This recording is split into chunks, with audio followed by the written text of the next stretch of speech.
Баршаңызға сәлем. Менің каналыма қош келдіңіздер. Бүгін сіздермен бірге үлпілдек жұп-жұмсақ ұйғыр самсасын дайындаймыз.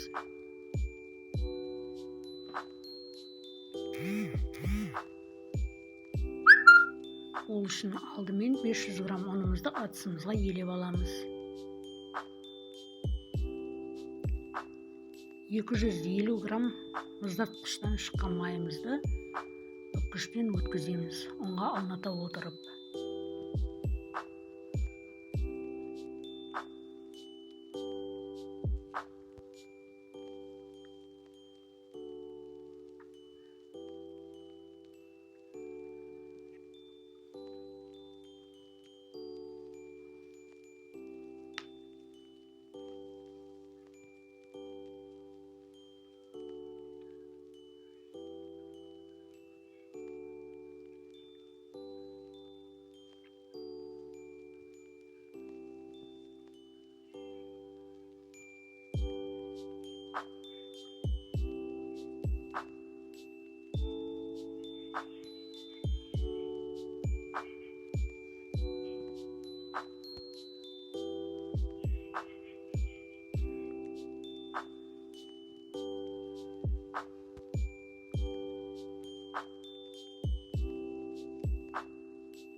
Бүккіштен өткізіп болдық. Енді май мен ұнды жақсылап араластырып аламыз.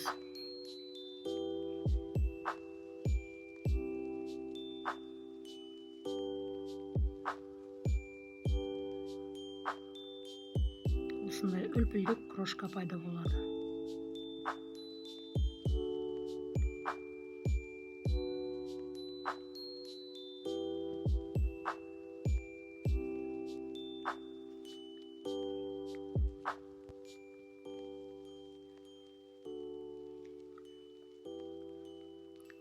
Енді үстіне бір шай қасық тұз саламыз.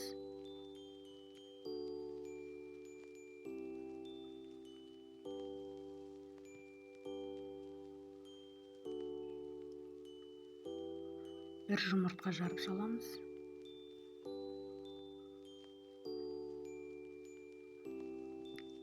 Жүз грамм қаймақ саламыз.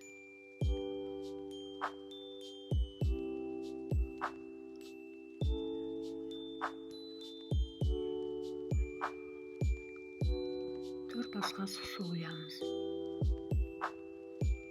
Енді барлығын жақсылап араластырып, қамырымызды елеп аламыз.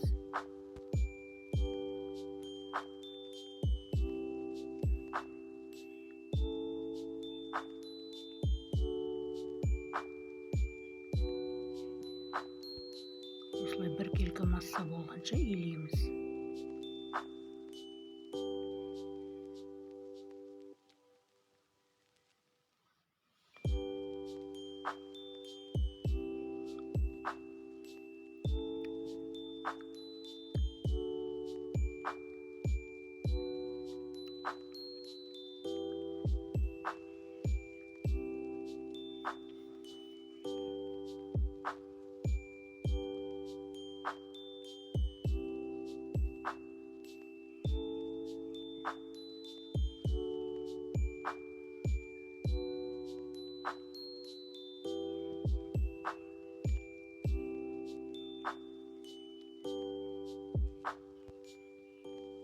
Енді қамырымызды жарты сағатқа демалдырамыз. Июі қану керек.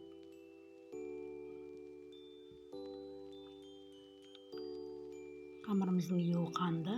Енді ұнды сеуе отырып, қамыр жаямыз.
ұн сеуіп, қамырдың екі шетін баса отырып, бір тегіс етіп жайып аламыз. Қамыр жұмсақ, нәзік болғандықтан аса қиындық тудырмайды, жайылуы оңай.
Қамырымызды жайып болғаннан кейін ортасына бір келге етіп май жағып шығамыз. Майды мен жартысын тоң май, жартысын өсімдік майы етіп араластырып алдым. Өзіме ыңғайлы болғандықтан қолмен жайып шықтым майды. Майды жағып болған соң қамырымызды тығыз етіп ораймыз.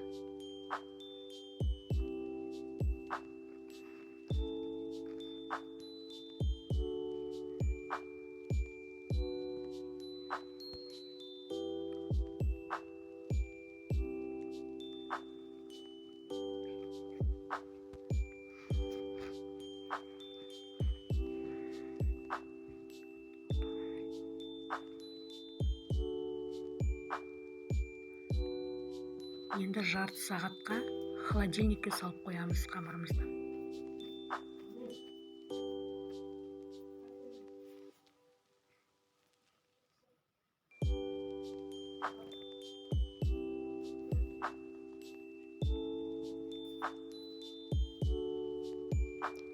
Енді салмамызды дайындаймыз.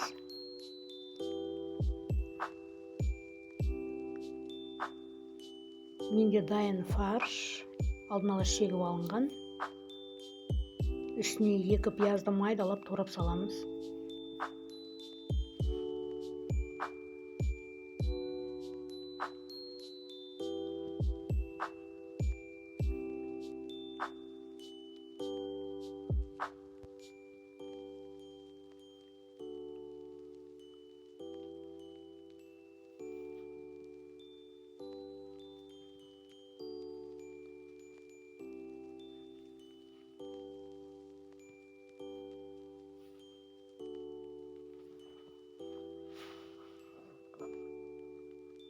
Фаршты алдын ала майлы қып шегіп алғанмын, сондықтан май қоспадым.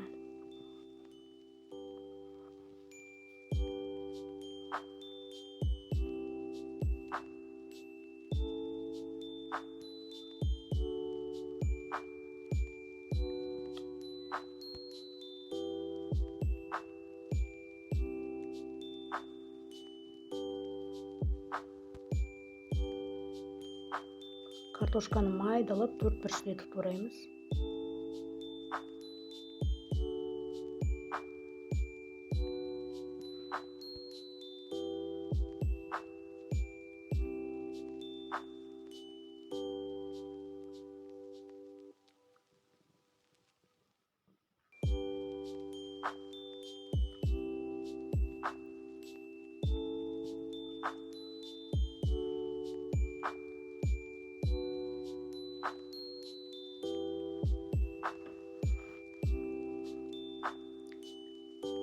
Енді дәміне қарай тоз, қызыл бұрыш, қара бұрыш саламыз.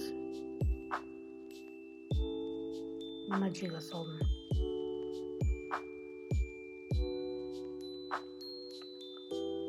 Енді барлығын жақсылап араластырып аламыз.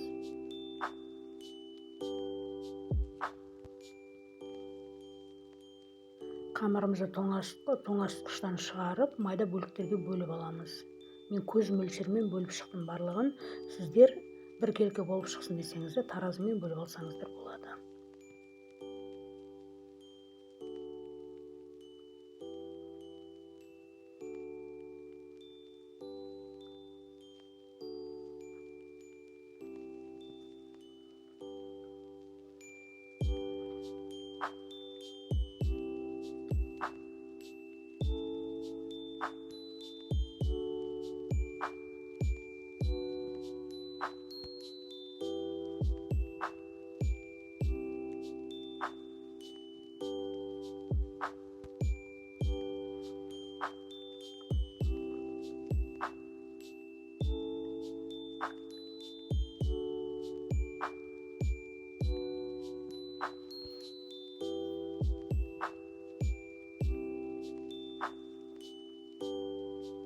Қамырымыздың барлығын енді біркелкі етіп дөңгелектеп аламыз.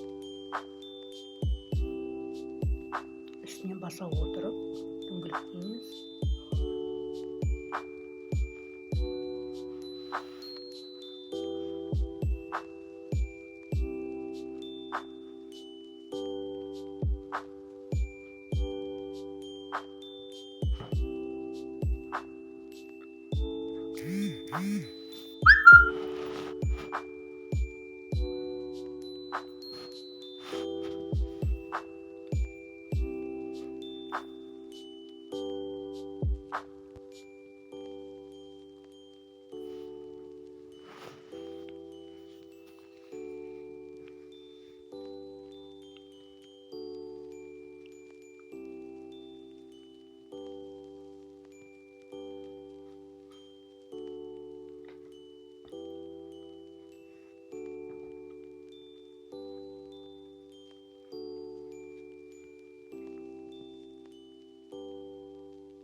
Қамырымызды жайып болдық. Енді ортасына салмасын салып, әртүрлі етіп бүгеміз.